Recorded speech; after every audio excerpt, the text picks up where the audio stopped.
வணக்கம். சாய் கிருபா லக்ஷ்மி சேனல். அதாவது லக்ஷ்மி கடாட்சம் அப்படிங்கிறது நம்ம வெள்ளிக்கிழமை எல்லா வெள்ளிக்கிழமையும் கோயிலுக்கு போகணும், டெய்லி கோயிலுக்கு போகணும் அப்படிங்கிறதெல்லாம் கிடையாது. லக்ஷ்மி கடாட்சம் அப்படிங்கிறது நம்ம வீட்டிலேயே இருக்கக்கூடிய ஐஸ்வர்யத்தை தான் லக்ஷ்மி கடாட்சம் அப்படி சொல்லுவாங்க. அதாவது நம்ம கிச்சனில் இருக்கிற பொருள் என்னென்ன தேவை அதெல்லாம் நிறைஞ்சி இருக்கணும். கிச்சன் எப்படி வச்சுருக்கணும், வீட்டை எப்படி வச்சுருக்கணும், நம்ம எதெல்லாம் செய்யலாம் எதெல்லாம் செய்யக்கூடாது அப்படிங்கிறதெல்லாம் தெரிஞ்சு நம்ம நடந்தோமா இருந்தாலே செல்வத்தை மகாலட்சுமி அள்ளி தருவாள் என்கிறது ஐதீகம்.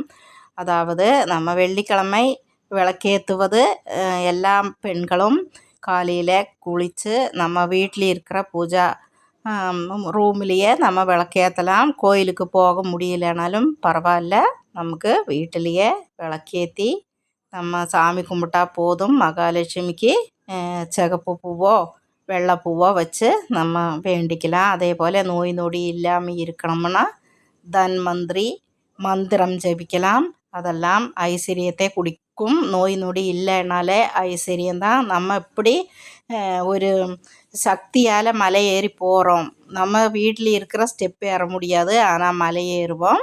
நமக்கு அதே போல் என்ன முடியுதோ பூஜை, இந்த வியாழக்கிழமை சாய்பாபா கோயிலுக்கு போகிறவங்க போவாங்க, ஐயப்பன் கோயிலுக்கு போவாங்க, முருகன் கோயிலுக்கு போகிறவங்க போவாங்க. அப்படி எந்த கோயிலுக்கு எப்போ வேணும்னாலும் நம்ம போய்க்கலாம். ஆனால் வெள்ளிக்கிழமையானா அம்மன் கோயில், செவ்வாய்க்கிழமையானா அம்மன் கோயில், அதே மாதிரி சனிக்கிழமை பெருமாள் கோயில், அந்த மாதிரினெல்லாம் நமக்கு வச்சுருக்காங்க. ஆனாலும் நமக்கு எப்போ முடியுமோ அப்போ தான் நம்ம போய் மனப்பூர்வமாக சாமி கும்பிட்டு உண்மையான பக்தியோடு கூடி நம்ம சாமி கும்பிட்டாலே போதும். நமக்கு என்ன முடியுமோ அது செய்து வந்தாலே போதும். ஆனால் வீட்டில் நம்ம எப்போவும் லக்ஷ்மி கடாட்சம் உண்டாக்கணும் இருந்தால் மட்டுமே நமக்கு நிம்மதியாக இருக்க முடியும். டெய்லி காலையில் எந்திரிச்சோம், குளித்தோம், கோயிலுக்கு போனோம், போய் ஈவினிங் வந்தோம் அப்படின்னாலாம் செல்வம் மட்டும் நமக்கு கிடைக்காது. காலையில் குளிச்சுட்டு அப்படியே துணியெல்லாம் அங்கேயே போட்டு போயிருப்போம். பாத்ரூமில் அழுக்கு துணி நிறைஞ்சிருக்கும். சாப்பிட்ட கிண்ணம் பிளேட்டெல்லாம் அப்படியே ஜலதரையில் போட்டு போவோம், கசகசான்னு இருக்கும். நைட்டு ஆயிடுச்சுன்னா நம்ம வந்த உடனே அதெல்லாம் யார் கழுவுறது, அதெல்லாம் காலையிலேயே கழுவிக்கலாம் அப்படின்ட்டு சொல்லிவிட்டு நம்ம பேசாமல் படுத்து தூங்கிட்டு இருப்போம். அப்படியெல்லாம் செஞ்ச மாதிரி இருந்தால் எந்த பிரயோஜனமும் கிடையாது. நம்ம கோயிலுக்கு போன புண்ணியமும் இருக்காது. நம்ம செய்த நல்ல காரியம்னா என்ன செய்கிறோம், காலையில் ஒரு என்ஜாய்க்காக நம்ம செய்கிற பிரவர்த்தி ஒன்றும் பலிக்காது.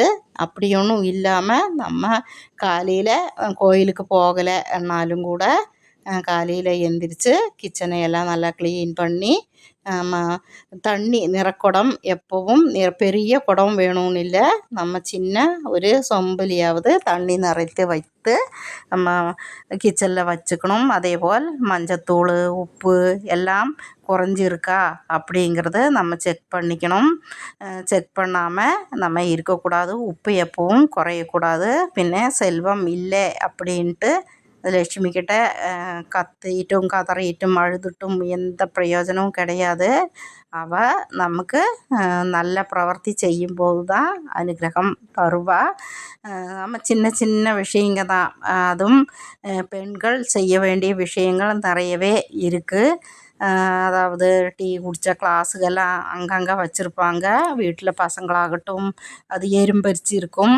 அது நம்ம வேகம் கவனிக்க மாட்டோம். எப்போ பாத்திரம் கழுவுறோமோ அப்போ தான் எடுத்து அதை கழுவுவோம். அப்படி இருக்கக்கூடாது. நம்ம பார்த்த உடனே அதை கழுவி க்ளீன் பண்ணி வச்சுக்கணும். அதே போல் வெளியே போயிட்டு வந்த மாதிரி இருந்தால் துணியெல்லாம் நம்ம அப்படியே அழிச்ச சாரி ஆகட்டும் சுடிதார் ஆகட்டும் எந்த ஒரு ட்ரெஸ் போட்டுட்டு போகிறோமோ அந்த ட்ரெஸ்ஸெல்லாம் அப்போவே கழட்டி அங்கே பெட்டிலேயே கிடக்கும். அந்த மாதிரியெல்லாம் போட்டு இருக்கக்கூடாது. பல்லி, அதாவது அந்த அழுக்கு துணியில் பல்லி விழுந்துருச்சுன்னா அது மகாலட்சுமி கோபம் உண்டாகும். அந்த வேர்வை நிறைஞ்சிருக்கும் அந்த துணியில் தான் அந்த பல்லியெல்லாம் விழுந்துச்சுன்னா அது அவ்வளவு நல்லா இருக்காது. அதனால நீங்கள் ஒன்றும் மடித்து வைங்க. இல்லைன்னா ஒரு பக்கெட்டில் போட்டு பாத்ரூமில் வைக்கவோ, இல்லைன்னா நீங்கள் துவைச்சி போடவோ ஏதாவது பண்ணுங்க. அந்த மாதிரி சின்ன சின்ன விஷயங்கள் நம்ம செய்து வந்தாலே போதும். நோய் நொடி இருக்காது.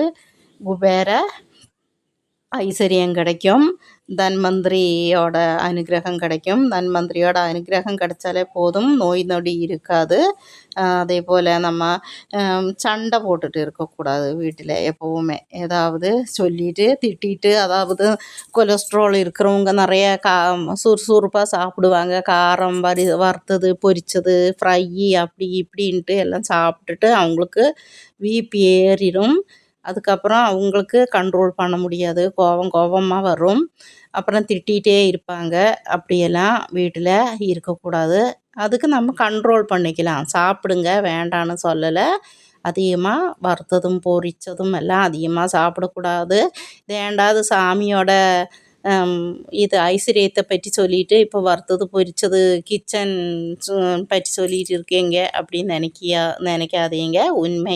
உண்மைதான். அதாவது நம்ம அதிகமாக எண்ணெய் ஐட்டம் எல்லாம் சாப்பிடும்போது கோபமாக வரும். காரமெல்லாம் சாப்பிடும்போது அப்போ நம்ம திட்டிகிட்டு இருப்போம். அந்த திட்டிகிட்டு இருக்கும்போது வீட்டில் மகாலட்சுமி கோபம் உண்டாகும். மகாலட்சுமிக்கு பிடிக்காது. அதனால தான் இப்போ நான் அந்த கிச்சன் ஐட்டத்தை பற்றியெல்லாம் சொல்லிகிட்டு இருந்தேன். மன்னிக்கவும். அப்புறம் நம்ம சாமி கும்பிடலாம். எப்பொழுதும் சாமி கும்பிடுவது நமக்கு ஈஸி தான். வீட்டில் இருக்கிற ஃபோட்டோவுக்கு சாமி கும்பிடலாம்.